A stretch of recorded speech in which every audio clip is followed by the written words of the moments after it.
chers camarades, tout à l'heure Ibrahim l'a dit, Ibrahim Thiam, qui est aussi un frère parce qu'il est Kaolokoa comme moi. Donc, il faut que nous soyons vigilants par rapport au processus qui sera mis en place ici au consulat. Je crois que dans ce genre de réunion, on peut allier les deux.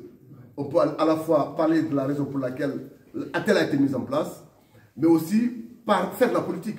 Parce que nous ne sommes pas des nains, comme l'a dit Cheikh tout à l'heure.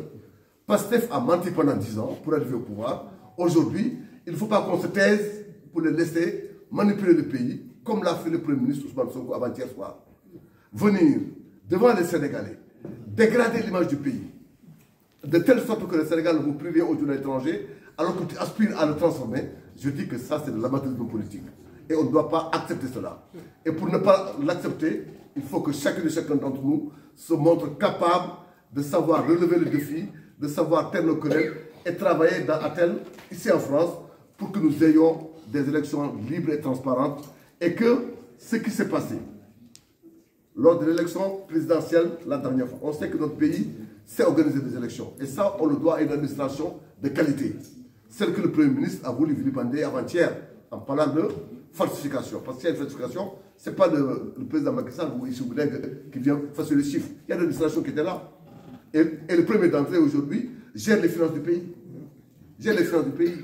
Donc, nous, ATEL France, je veux vraiment qu'on se remette au travail pour que, avec le consulat, que nous parvenions à avoir les informations nécessaires à temps pour que ces élections se passent dans les meilleures conditions possibles.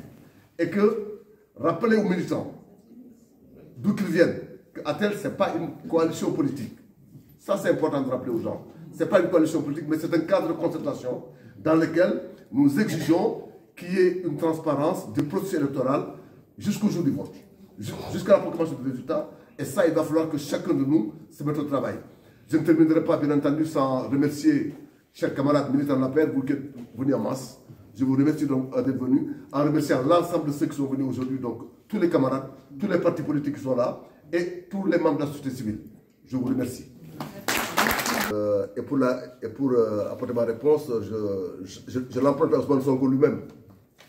Parce que lors des dernières élections législatives de 2022, qu'est-ce qu'il avait dit, cher? Qu'il ne faut jamais donner une majorité au président de la République. Aujourd'hui, je fais mienne cette assertion d'Ousmane Sonko. Ma réponse est claire sur ce sujet. Merci.